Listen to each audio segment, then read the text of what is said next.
So we're really lucky today because we get an hour with Nicholas Kristof. As you all know, Nick has been a columnist at the New York Times for several years now. We're all pretty much addicted to his regular column. He's been in that role since 2001, I believe.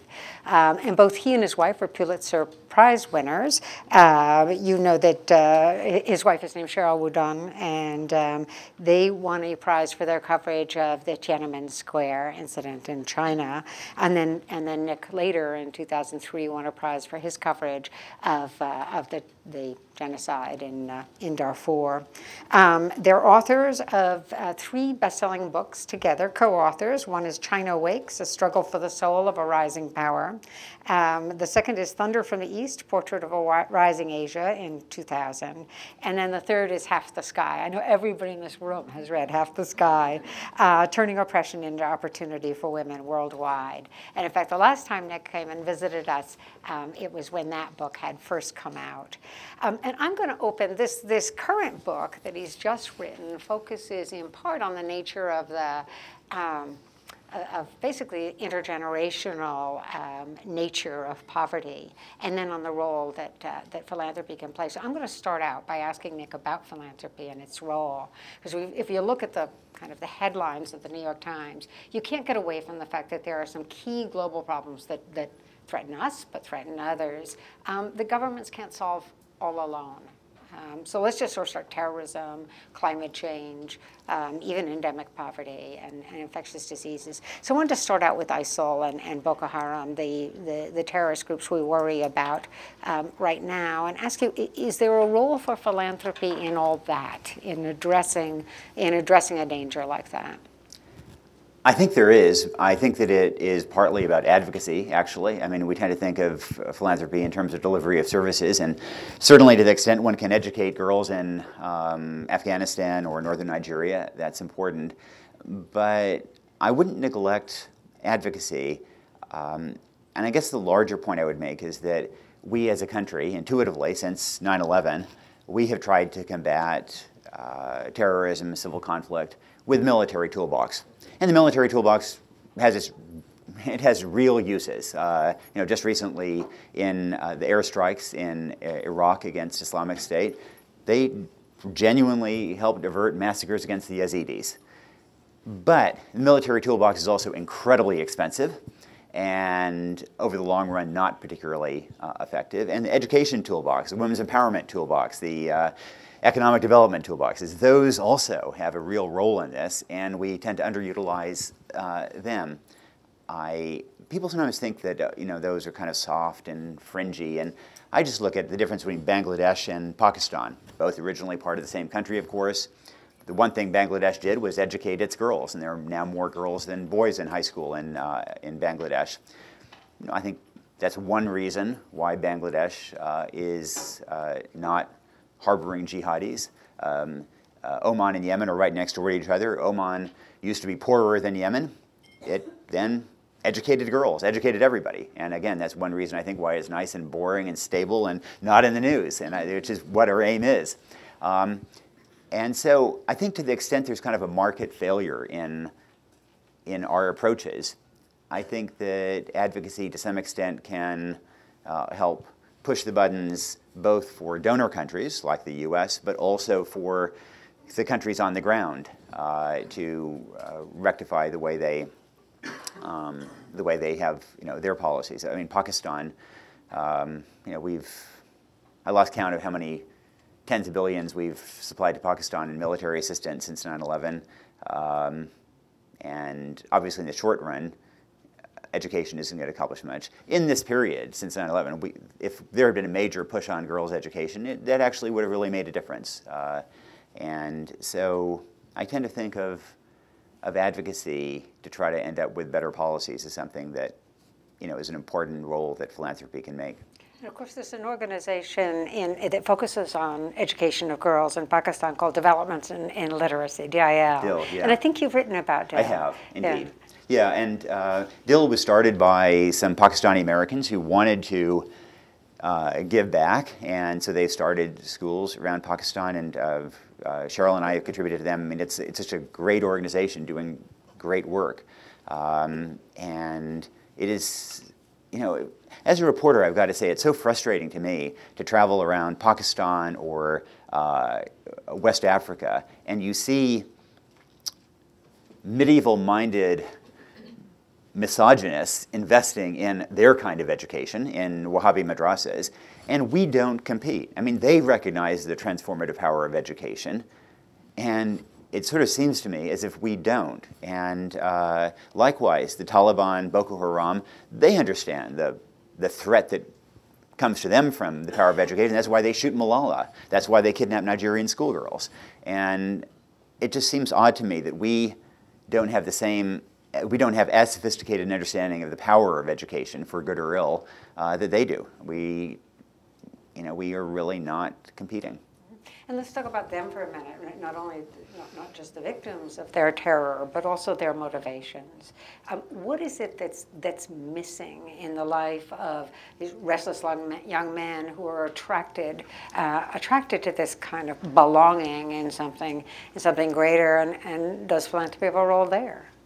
Thinking through how to fill that gap, whatever it is. I mean, the irony is that in A Path to Peers, we're sort of talking about how people can find purpose and fulfillment in their lives here through various charitable engagements, through some kind of connecting to a cause larger than themselves. And I think that one reason why young, disillusioned folks from Minnesota or elsewhere, join ISIS is partly because they too feel unfulfilled and are looking for some connection to a cause larger than themselves. In this incredibly misguided way, they end up joining something that feels to them spiritual, feels to them as if it's greater than themselves, and that's tragic and delusional. And but I think that is part of what it is coming out of. And how we address that, I don't know. To some extent, I think it represents educational failure in kids who are marginalized in the labor force, partly because of that educational failure. In England, there have been some interesting experiments with empowering some members of the Islamist community, sort of nonviolent members of the Islamist community, to have a greater voice and criticize those who are on the more radical fringe. My sense is that has a lot more impact than New York Times columnists denouncing jihadis. But how one reaches these people, changes their ideas, I think that's a really hard problem. And so is there a bit of a legitimizing role that we sometimes inadvertently play? I mean, if what they do leads the President of the United States to address the nation and address the United Nations, or puts them on the front page of the greatest newspapers in the world, are we inadvertently having a legitimizing effect? I think at the margins we do in that respect. I think we unfortunately end up, the place where we end up recruiting for them and legitimizing them even more than that, I think, is in airstrikes that miss, which is obviously to some extent inevitable. And that's why it is so important to have Sunni partners, because if it is America dropping the bombs, and then invariably there are going to be some kids who are injured. ISIS is very good with social media. They're going to have video clips of that, and this will feed into the narrative of America attacking Sunnis, trying to kill Sunni children. And I think it's a hard problem, but I think the way we deal with that is make sure that we have Sunni partners in the effort and be much more active on social media. And we've done a better job of that over the last few years, but I think we're still being outclassed by ISIS at the moment in social media. So let me take you to another global problem, and that is the initial outbreak and now the contagion of Ebola. Philanthropy has pursued a lot of disease-specific campaigns: eradicate guinea worm, eradicate polio, address HIV, malaria. But what about the strengthening of health systems? I realize that sounds not very romantic, but this might have been avoidable. Yeah, Yeah, absolutely. I mean, Liberia, as you know, only had 50 doctors at the time of the outbreak. You know, there too, I think that one important role that philanthropy can play is as kind of a watchdog, an advocacy role. You know, Ebola broke out, this is the end of 2013. This is something that for pennies could have been resolved early on, and a huge savings in human life as well. And the countries themselves blew it. The international community blew it. And so we will end up spending far more money and vast cost of lives and a global scare because of that. And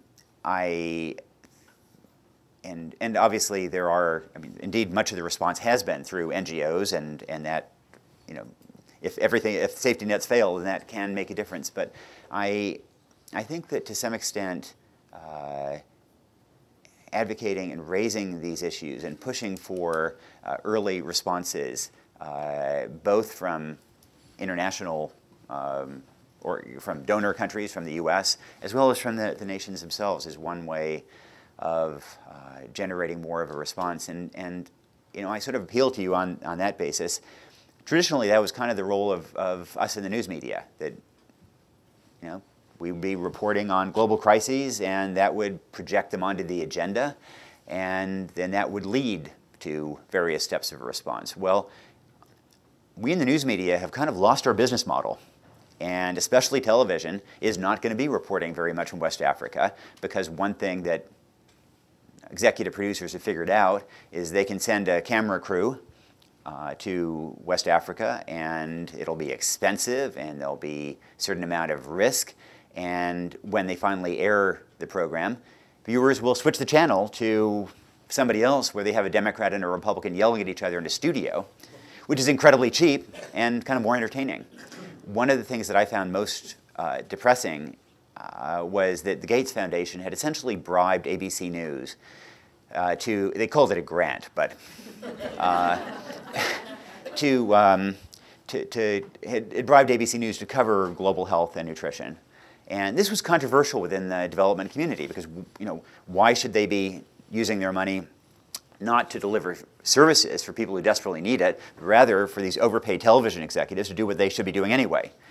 But over the course of that year, ABC actually did some really good reports about maternal mortality, about vitamin A deficiency, and it did elevate these issues on the agenda. So after a year, the Gates Foundation was ready to renew the bribe, and this time ABC News said, no, we don't want to take your money, because their metrics are such that they could tell that when they air important global stories, that's when people switch the channel or go to the bathroom. And you know, I think for those of us who care about these kinds of issues, that is really discouraging. And it suggests there is going to be a vacuum in this kind of reporting. And if stories don't get on the agenda, they're not going to get addressed. So how do we fill that vacuum? I think that human rights organizations are to some degree filling the vacuum left by international news media. I think think tanks can do it a little bit. Various nonprofits and watchdogs can do it. And I think the public can also hold our feet to the fire and, you know, call on journalists to indeed cover the news occasionally. So, you know, I guess that's kind of one of the things I really am concerned by, that the collapse of the business model means that there's going to be less coverage of a lot of really important issues, and when those issues aren't covered, that they just don't get addressed. Right. It's interesting because in many ways you use your column to make up for the deficit of reporting. You shine a spotlight on a given issue, you provide the facts, and yes, it's wrapped into a point of view, sometimes a call, but you are moving the facts forward to a public audience. Yeah, but I must say that even I see this, that if I write about a hot button issue, then it gets much more traction.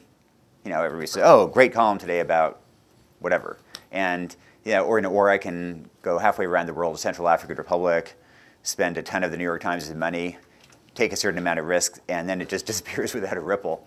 And so you can, I mean, I deeply believe in that kind of reporting, and I will continue to do it, but you can't do that all the time, and I understand why executive producers aren't doing it. Yeah. I'm going to take you to another, staying with Ebola for a minute. We did have a positive experience, and that was Nigeria. When it had its outbreak, it was able to contain it. Now there, we had already in place was a collaborative effort to combat polio.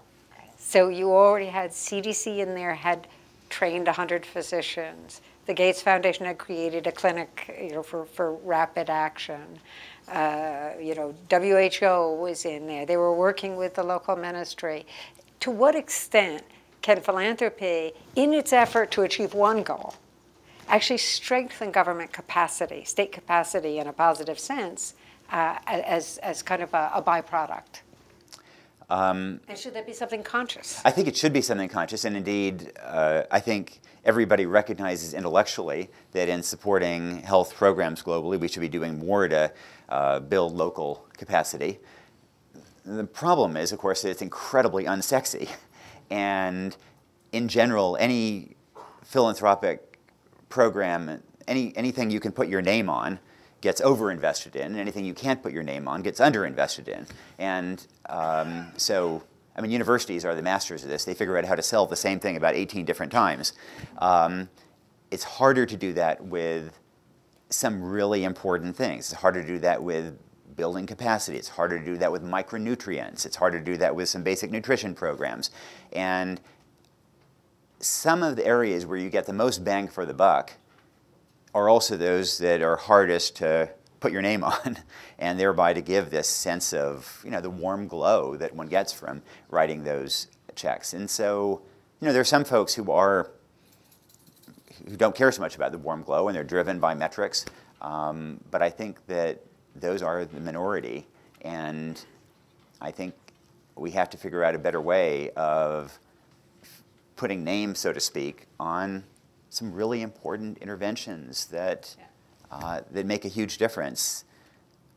Deworming is, incredibly cost-effective intervention, but how do you put somebody's name on a deworming effort? And it's also not the kind of thing that people are going to boast about at a cocktail party. Oh yeah, I dewormed. It becomes a little bit awkward. So we have a tendency to focus on the big guys like Gates, that actually is completely metrics driven, right? But there are also small donations that can be made that you point out in your book. The Club Feet effort, the trachoma effort. Say something about that and the opportunity for just folks like everyone in this room, me, who can only give smaller donations. Yeah.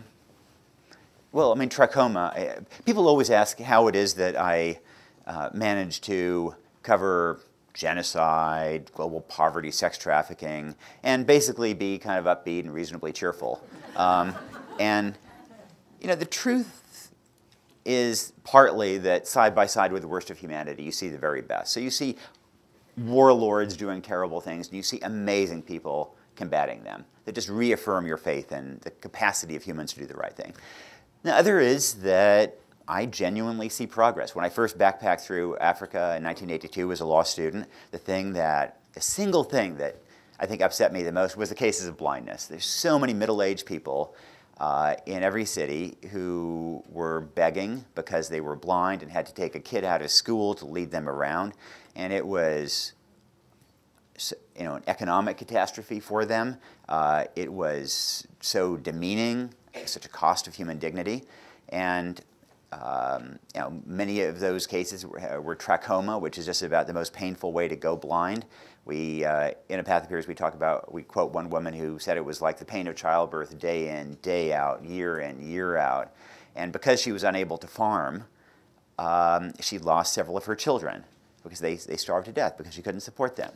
And then she got a $40 surgery through Helen Keller International, $40, and the bandages come off, and somebody asks her, do you want some help?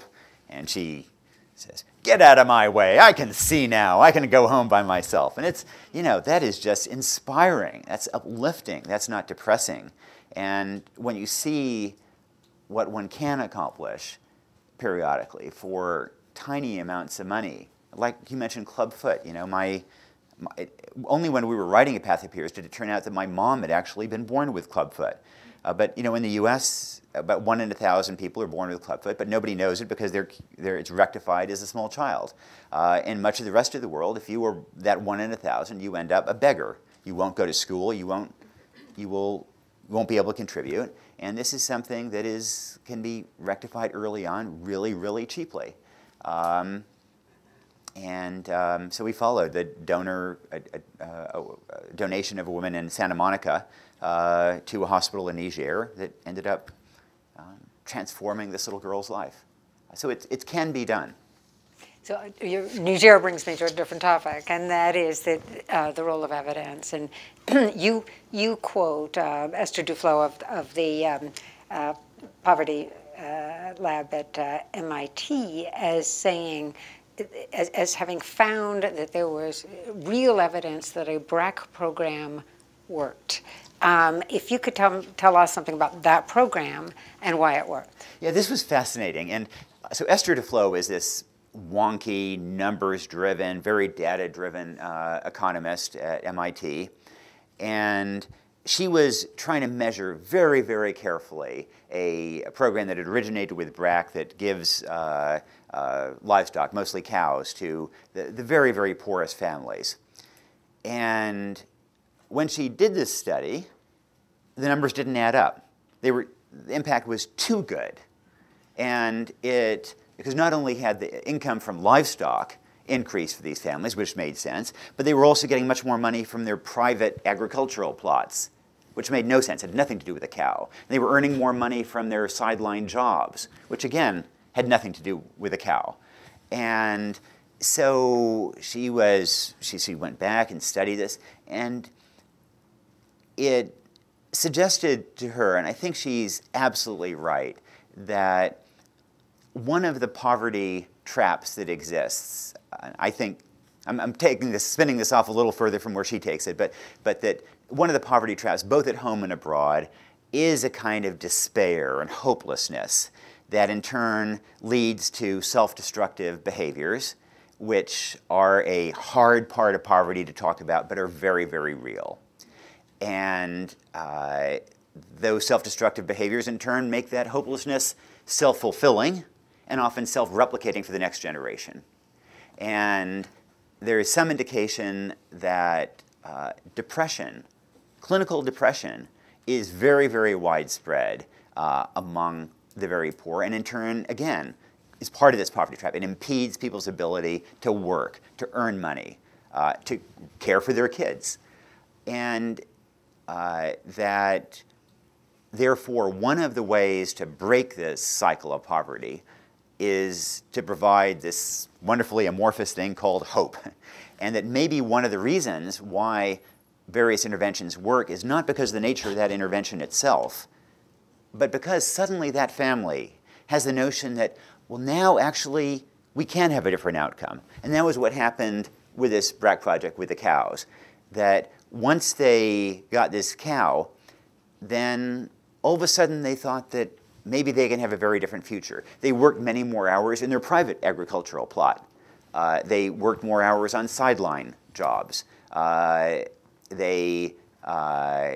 In some cases, there seems to be less spending on temptation goods, which is exactly the reverse of what you think. And temptation goods are a huge problem all over. And globally, as a order of magnitude, families earning less than $2 a day probably spend about 10 times as much on a combination of alcohol, cigarettes, prostitution, and sugary drinks, and very extravagant festivals. 10 times as much on that as they do on educating their kids, which has a wonderful economic return.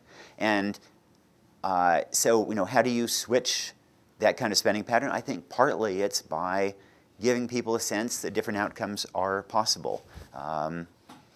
And so I've really kind of become persuaded by and once you begin to once you're aware of this line of research, then there's a lot of other things that tend to buttress it. I think it's true probably both domestically and abroad. There's also a role for trust, and so I want to get a sense of this from you. The World Bank found at a certain point that making direct cash transfers to the poor actually works. There's now an organization called Give Directly that allows you to do that, any individual in this room, to make a cash transfer to the very poor.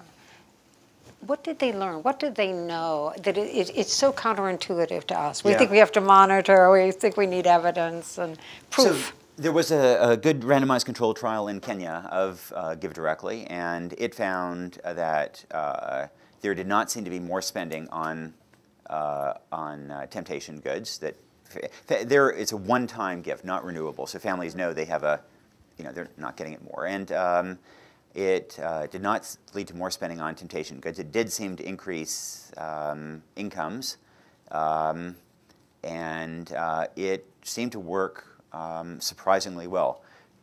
And there's still going to be a debate about whether you get more bang for the buck out of that than out of whatever, subsidizing school uniforms or deworming kids or vaccinating kids, whatever it may be. But it worked remarkably well. So let's take this conversation domestically for a moment, because you made reference to early childhood and about the fact that the kids of the poor tend to be poor themselves. Starting with sort of what we've learned about brain science, what we've learned about the way the brain develops in the first 2 years of life, and the ways in which we can, give a kid a good start, or give them a start that almost inevitably leads to failure in school, failure in relationships, etc. There was a view, and it was, it was perfectly plausible that kids who aren't being mollycoddled all the time end up more resilient. They end up doing more independent-minded, or able to do more, and if they're not being, just fussed over all the time, and that in any case, kids are tremendously resilient.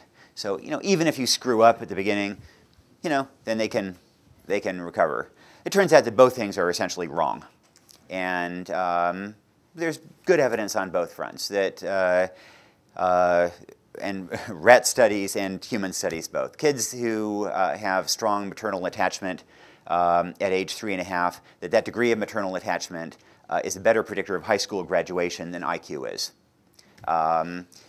Rats who get licked and fussed over by their moms do better in mazes as adults, and it's not inherited. If you take away the rat pups from the moms who are really the lickers and give them to the non-licking moms, then it's the rats that were actually licked, whatever their parentage, that end up more self-confident, doing better at mazes. And the causal pathway here seems to be that when one is under great stress, what pediatricians call toxic stress, that under toxic stress for an infant, maybe as a result of what diaper that isn't changed, or people yelling, or whatever it may be, then your brain produces cortisol, the stress hormone. And a little bit of cortisol now and then is a good thing. But if you're under constant stress, constantly producing cortisol, then that actually affects the architecture of your brain. And you can see the impact in brain scans.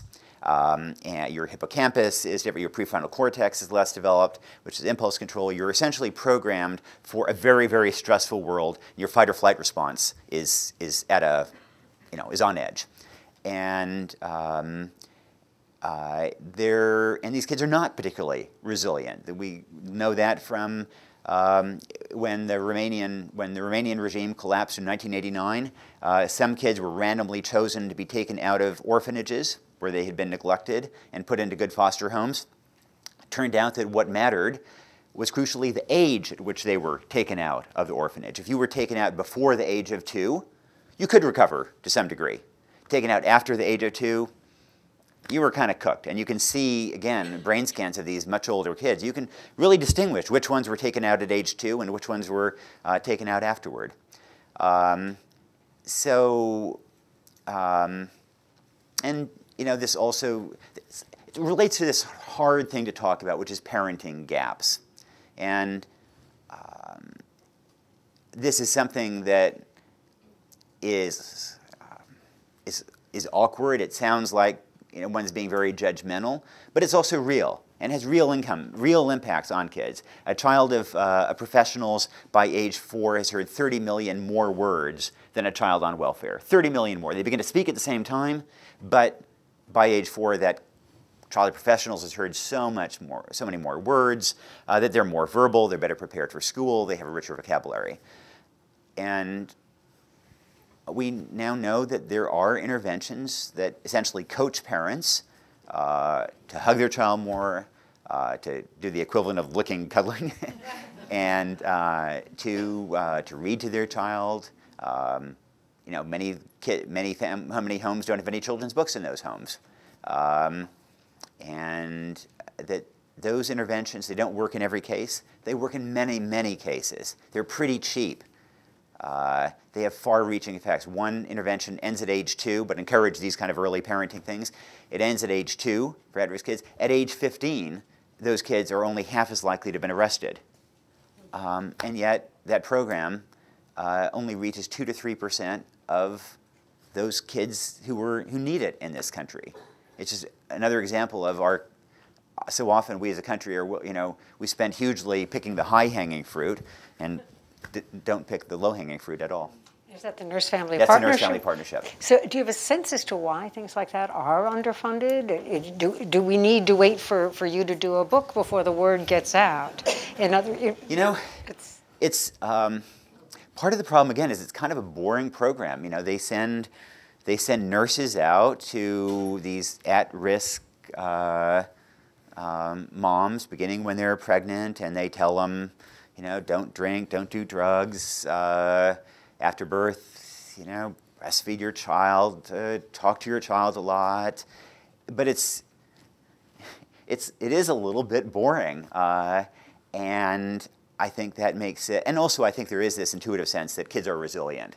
We shouldn't really be fussing over kids at the beginning of life. Conversely, though, I sometimes think that there is actually that some of these interventions may be politically feasible, whereas others aren't. And I wonder if we on the left don't talk too much about inequality and not enough about opportunity. I think opportunity may be one of those words that is actually better for building bridges. In polling, opportunity, things to build opportunity do really, really well.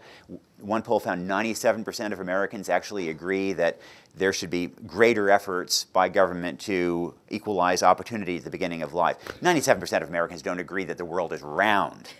So if there can be some agreement on that, that is, I think, truly encouraging. And some of the red states have actually been leaders. Oklahoma, Utah, they've been leaders in things like nurse-family partnership because they see it saves money.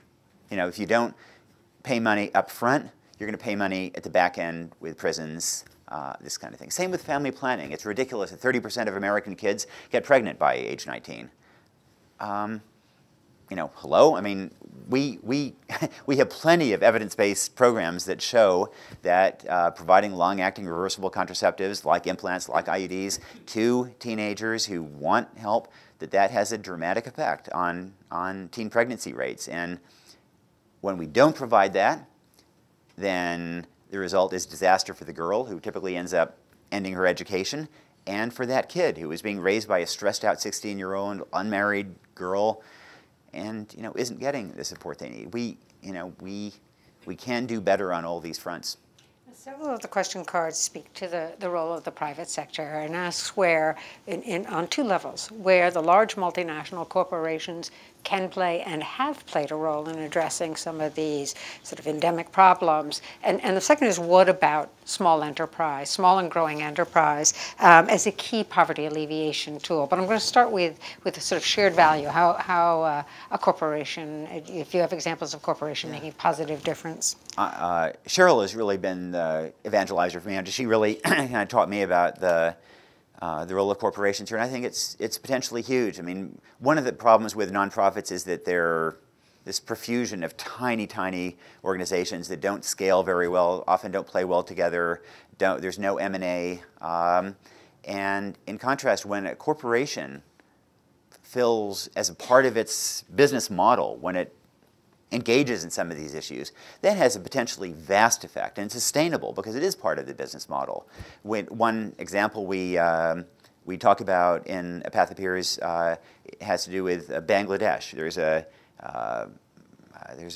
real problem with very poor families getting protein for kids and getting micronutrients. Well, I mean, so various nonprofits could have tried to develop fish ponds or some other kind of small-scale source of protein. They could hand out these little sachets of micronutrient powders. But what Grameen did was it partnered with Danone, the yogurt company, to build a yogurt factory in Bangladesh. And you know, they understand how to make yogurt. So they went back through the cows. They built up a supply chain with farmers having cows that actually managed to produce milk, and then produced yogurt with micronutrients in it, and priced it, figured out how to price it competitively so that poor families can afford it. And that's done at and Danone doesn't want to lose money on the project, but they don't really care about making money either. They recognize that, you know, in this day and age, a company has to care about values for recruitment, for retention, for relations, of employees. If a company thinks that its long-term, purely financial interest, that its share price depends just on financial metrics, then it is just myopic. If it wants to recruit good millennials, keep them, it is going to have to worry about its image, about CSR, this kind of thing. And so Danone did this, I think, partly because it provided a sense of mission. They wanted to do the right thing, and it has helped Danone in that regard, and it has been hugely helpful for some really poor families in Bangladesh that now get yogurt, and you know, their kids get micronutrients. That's the kind of thing that's, I think, an example of what we should be looking at more ways for companies to have a social mission as well in ways that are sustainable and have a vast impact.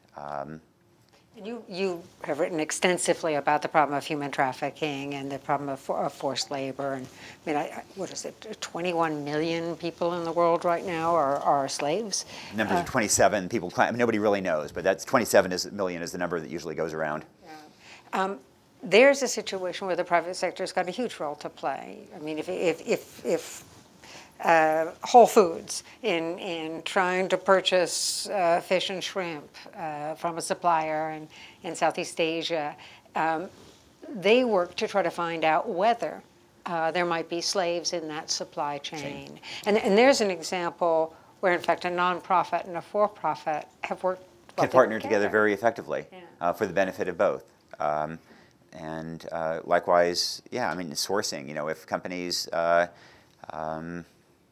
you know, will try to have, you know, more products made by women, for example. That has a powerful effect on the supply chain.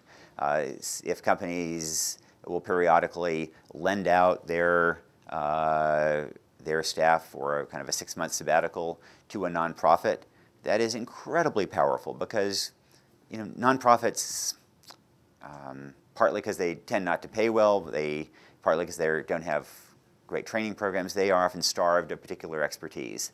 And so if they can be lent a marketing expert or a customer relations management expert or accounting, I mean, IT people, I mean, all these things can sometimes really improve the productivity in the nonprofit sector, as well as just rejuvenate employees and give the company itself a certain kick. This kind of takes me to one of the dangers in philanthropy, and that is that nonprofits that are noisy, you know, that choose a strategy of naming and shaming, for example, rather than working with the company to quietly do an audit of their supply chain and helping helping them fix the problem. It's those naming and shaming and noisy NGOs that can get the grant more easily. There's huge pressure from those who give on those who seek grants to get a lot of publicity. How can we turn that around? How can we? Well, I mean, I think naming and shaming has its uses, as does. I mean, I think both they kind of they're both strategies that, when they're done together, they both actually have an impact. But it's true that kind of. I mean, there's so many ways in which our efforts to help others are just kind of dysfunctional. I mean, not least that we have this bifurcation in our minds where between nonprofits, good, noble, for-profits, evil, and obviously what matters isn't the tax status of an entity, it's what kind of impact it has. And there are plenty of nonprofits that don't accomplish anything, and there are plenty of for-profits that some do a lot of harm and some that do a lot of good. And one should be able to have the sophistication to understand that. And likewise, we have this bifurcation where we're willing to take some money and we invest it in the market, and we want the maximal possible return from it. We don't want to compromise on that return one bit. Meanwhile, we have this pool we call our charitable sum, and we just toss it out, and we don't want any return from that at all.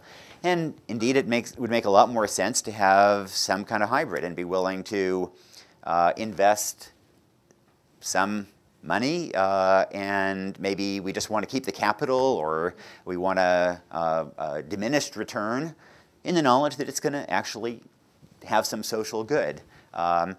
There should be some continuum rather than just this, this bifurcation.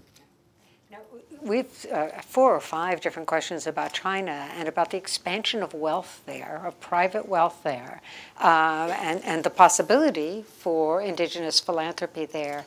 Have you had a chance to interact with some of the folks that are thinking that way within China? Yeah, and it's, I mean, both China and India are kind of, they do not really have philanthropic traditions, and and this is all very recent and new, but they are, in both cases, you are getting some individuals who kind of get it and are beginning to give back. I'd say it has tended not to be very sophisticated, and it's also partly connected to the fact that much of the money, much of the huge fortunes in China are somewhat ill-gotten. And also, if you have an ill-gotten fortune, then you want to hide a fair amount of it in other countries. I probably want to buy a bunch of condos in San Francisco, for example. But that is beginning to happen. You're beginning to see better philanthropy in both China and India.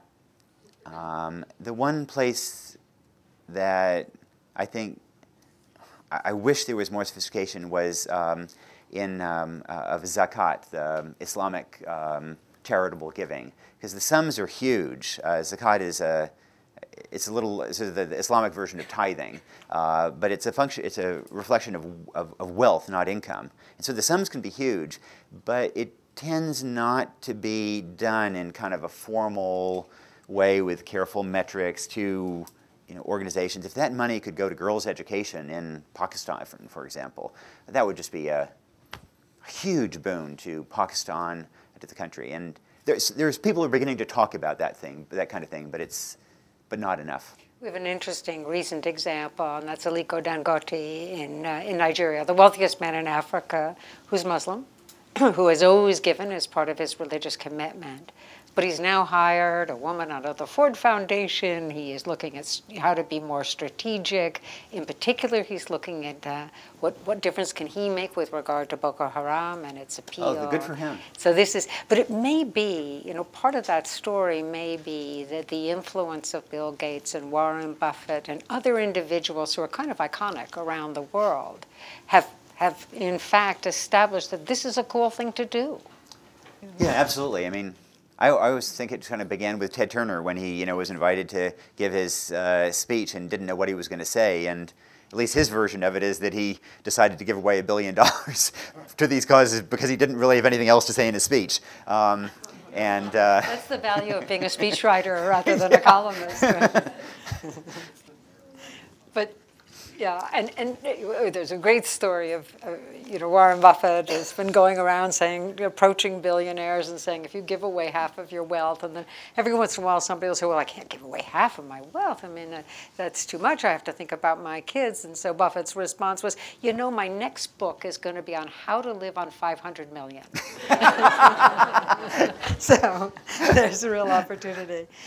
We have a question about those cases where it turns out the story just ain't so. The Greg Mortensen case, the case of Somali Mama. I don't know how the facts actually ultimately came down. But this was a question of sort of the personal story being somewhat off, not necessarily the cause. The services, yeah. Right. So yeah, I mean, one of the problems is that backstories are a hugely powerful part of the fundraising effort. And and one of the attractions of small organizations over, the large professional ones, one of the difficulties scaling is that people want to be a part of a very compelling individual story. I mean, Greg Mortensen, I think, quite clearly there was plenty of money that was misused and spent on books rather than on his schools. Somali, there are competing versions of what the truth is. I just don't know. Marie Claire and Newsweek have completely alternative versions of reality. But at some level, it's a function of this, of the power of storytelling and and I guess what I would say is that, to some degree, there's always going to be one is going to, in one's investment portfolio, there are going to be some stocks that you buy thinking they're going to soar, they just don't. And likewise, in one's charitable portfolio, there are going to be some that aren't going to have the impact that one hopes for whatever reason. I mean, in that case, it's less about impact and more about backstory. But still, I think the sort of larger truth holds. Now, this questioner asks about diversity today in the United States, and in part because we've changed so much as a matter of demography. And some of our rhetoric about diversity is stuck in the 1960s when we had different demography. But another is in response to your article post-Ferguson, and then I think you got a lot of mail. Yeah. So say something about that. And how should we be thinking about race, and what is the role, again, of philanthropy, of individual citizens? So after Ferguson, I wrote a piece that argued essentially that the racial problems we have in this country are less because of what I believe is a fairly small number of out-and-out racists who, don't believe in racial equality, and rather, I think, a very large number of people who intellectually believe in equality, who think everybody, regardless of skin color, should have equal opportunity, and yet we suffer from implicit biases, unconscious biases that we are completely unaware of. And I mean, these actually also relate to gender. But we have abundant evidence that well-meaning people who believe in equality, when they look through resumes, that if there are two resumes and one is a traditionally black name, then we think that person is probably not as good a hire as this exact same resume with a name that is more likely to kind of seem white. Same with gender. We're more likely to think that, Jim Johnson's resume is that he seems more impressive than the same resume when it's Jennifer. And so then I got a lot of pushback, and so then I wrote a couple of columns about when whites just don't get it, which led to more of an inflamed reaction. At the end of the day, I think we have tremendous inequity of opportunity in this country. And part of it is a class gap, and part of it is a racial gap. And for many African Americans, the two are layered on top of each other.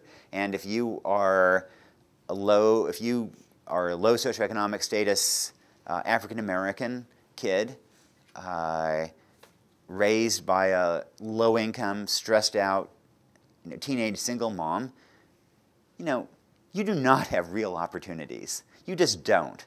And there are lots of ways we need to address this. And part of this is government efforts. And it's a disgrace that this country is one of very, very few in the world that actually spends more educating advantaged rich kids than it does educating disadvantaged poor kids. That's preposterous. But there are roles here for government, rectifying the criminal justice system, and there are roles for philanthropy. And I'd like to think that there's no such thing as a silver bullet. There's silver buckshot, lots of little things one can do. And I do think that a lot of those silver buckshot are early in life, and trying to get some of these kids a little more of an advantage early on, so that they can begin school with a little more self-confidence, a little better reading ability, this kind of thing. And it's going to take a village to address them. Yeah. If you take on your comment about where we invest our money, most philanthropy goes from the wealthy to the wealthy. Yes. It goes to your kid's private school. It goes to the ballet class. It goes to the opera. Absolutely. It's the things you partake in. And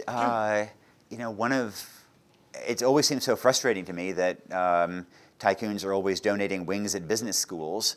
And if they would only donate wings to nursery schools, and yet it's been really hard to.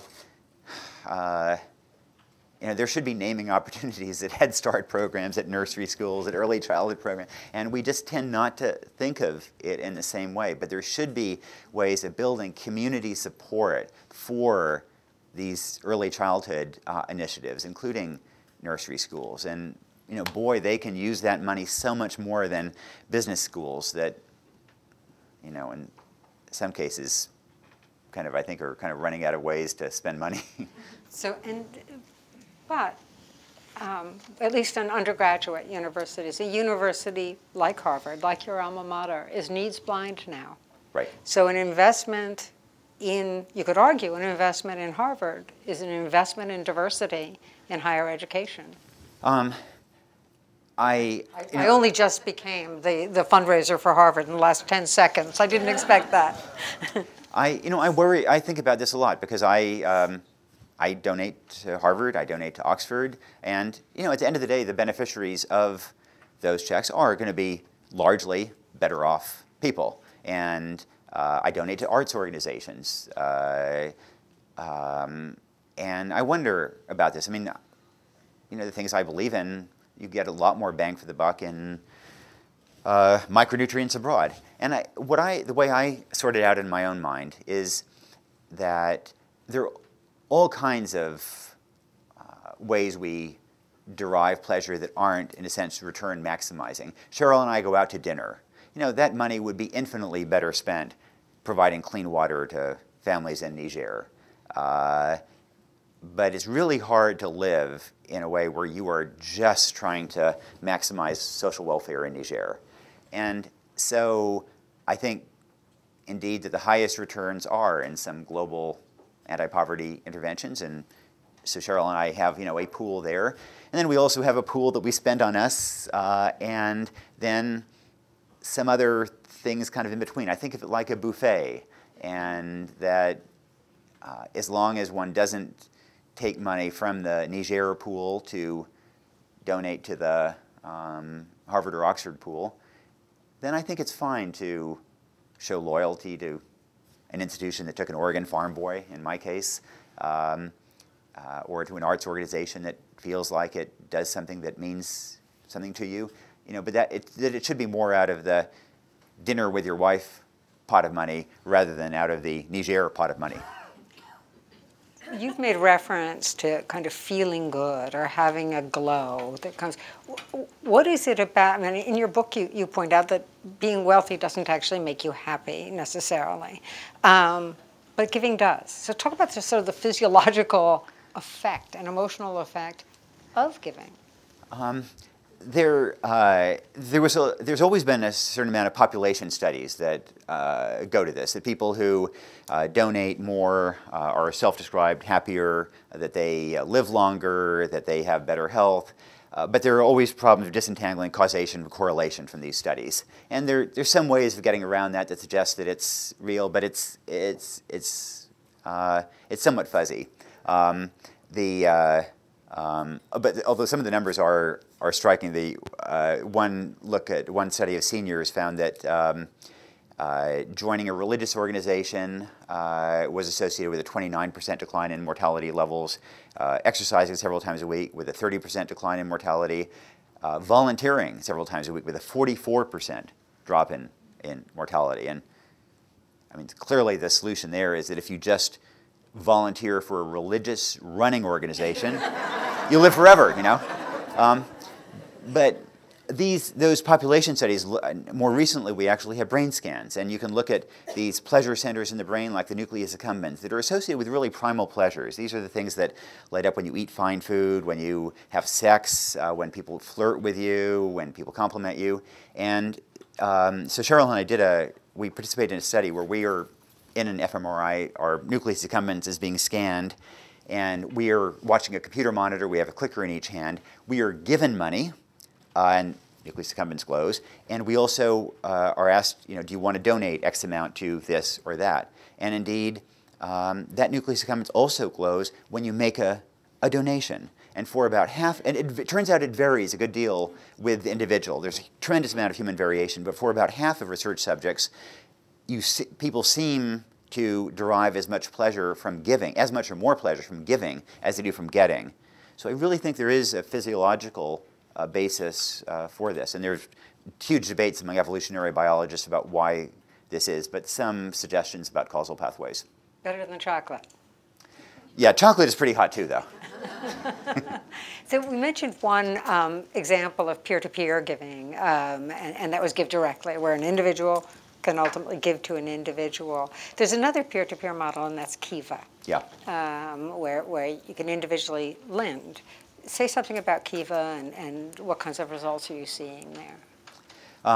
Well, I mean, part of the power of Kiva is that it's, it has this, you feel connected to that person at the other end. It's a slightly, money is fungible, so it's slightly bogus, but it gives you that sense that you were helping this particular individual. And I think that's very, very powerful. I do think that one of the things we're learning, partly from randomized controlled trials, partly from Esther DeFlo's work, is that the most powerful aspect of microfinance is not micro-lending, but rather micro-savings. And micro-lending is very powerful for individuals who are naturally entrepreneurial and lack capital. But for individuals who aren't such brilliant entrepreneurs, the risk is they will get some money, start something, and actually end up more in debt. So on balance, the best, most careful, rigorous work on micro-lending seems to suggest that it helps modestly, that it's useful, it's beneficial, but it isn't transformative. On the other hand, micro-savings seems to be very powerful, and basically, a third of the world's population is unbanked, doesn't have a way to save money. And typically you get your income a couple of times a year at the end of a harvest. So you have this huge pot of money, and what do you do with it? You can hide it under the bed in your unlocked hut. You can, in West Africa, you can deposit it with a money lender, and you pay 40% interest on your savings. Can you believe that? There have been these micro-savings schemes, and they're very cheap to start because the capital, of course, comes from the villagers themselves. It basically consists of a wooden box with several padlocks on it and different keys. The different villagers keep the different keys, and the box itself is in the home of somebody else. People bring tiny amounts of savings there, and then it's lent out to those natural entrepreneurs. And the result is that people have savings. So then when a woman needs a C-section and needs $30, she doesn't die because she has some savings. When a kid needs to pay $25 for school fees, the kid doesn't drop out because the family has some savings. And it's one of very few interventions I've seen that is actually self-replicated on its own, both in Southern Africa and in Nepal. These micro-savings scheme had such an impact on the villages where aid workers had introduced it, that then when the aid workers left, then the neighboring villages saw that suddenly that village was doing much better, and they went to that village and say, so how do you do that? How do we get a lockbox? How does this work? And I mean, I was looking at it in Malawi, and it spread actually across the border on its own into Mozambique. So I think I think that speaks to the incredible power of micro savings and kind of financial literacy more broadly. And there's microinsurance now as well. Yes. So if your Yes. herd gets wiped out because of a blight, that's Then you're protected. so. I think this has been a very hopeful hour. So please join me in thanking Nicholas Kristof.